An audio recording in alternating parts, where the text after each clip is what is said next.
In this material world, when the conditioned soul cannot arrange for his own maintenance despite exploiting others, he tries to exploit his own father or son, taking away that relative's possessions, although they may be very insignificant.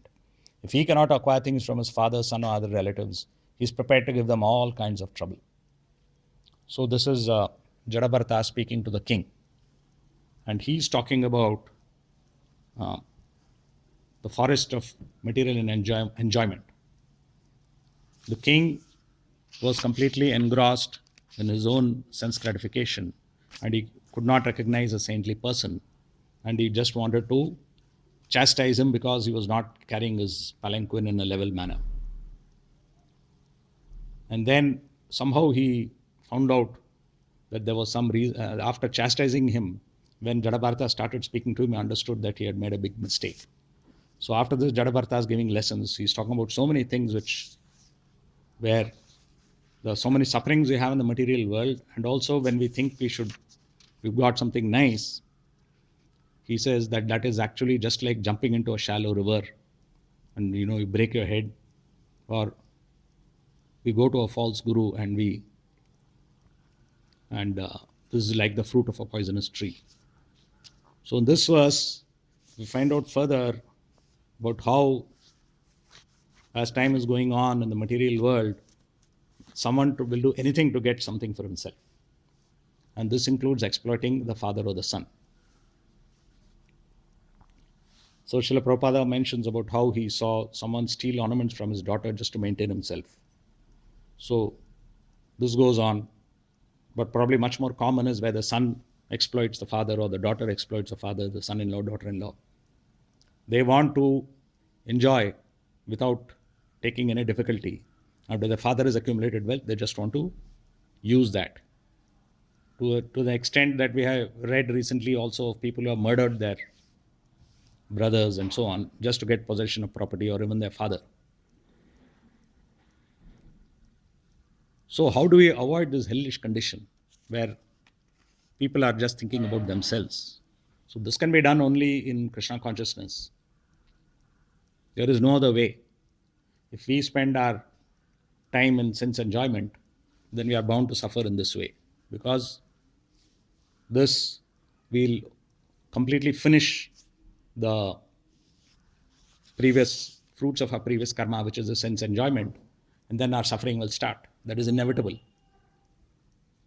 So we have to give up this mode of passion and mode of ignorance. So mode of passion is when we are trying to get more and more things for our enjoyment, and I will do only things which I enjoy. And mode of ignorance is when we are lazy. The only way out is to actually follow the instructions of the spiritual master. We have to get up early in the morning, chant 16 rounds, listen to Bhagavad Gita, Srimad Bhagavatam, and render transcendental service to Krishna and his devotees. If this is there, then we get good intelligence to do the right thing.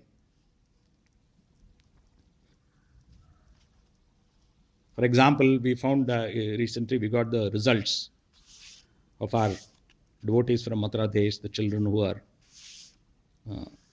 very nicely. They are doing everything so nicely over there. Children are giving Bhagavatam class, and they've sent me the recorded versions.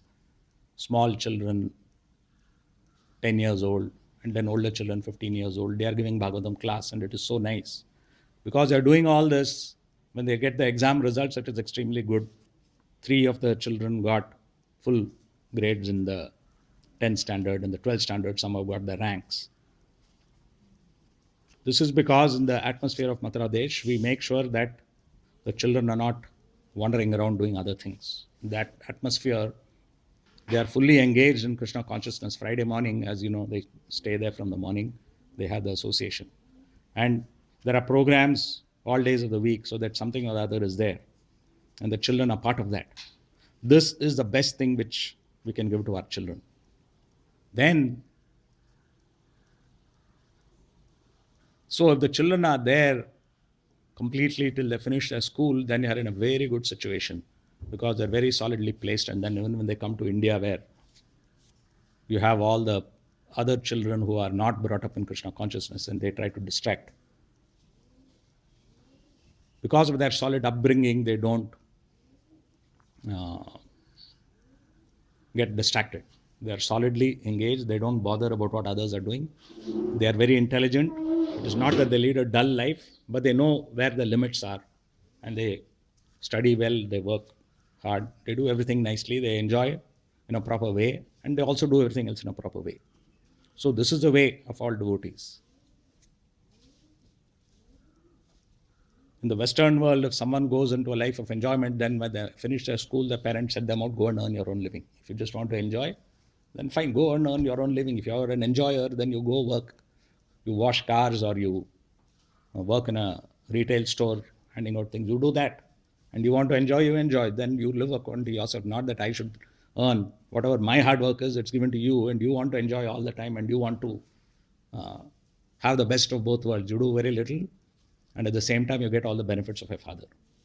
So we have to follow one of these two. If we want to enjoy, then go, don't take any money from the father, and then just go and live on whatever you earn. We should be prepared for that. Otherwise, follow properly the instructions of the devotee father, live a completely disciplined and good Krishna conscious life, and which is fully enjoyable. There is nothing deprived. If you see yesterday Panihati's festivals, what we had here yesterday, whole day, it was fully enjoyable, and then there are pictures coming from what they've done in other places. So much of enjoyment is there, not the stupid enjoyment which these karmis do. Instead, there is very nice Krishna conscious enjoyment, and in this way, we can be happy. If we do that, then only we'll avoid being like the kind of father or son which is mentioned in this verse. And then we'll be very blissful and go back home, back to Godhead. Hare Krishna.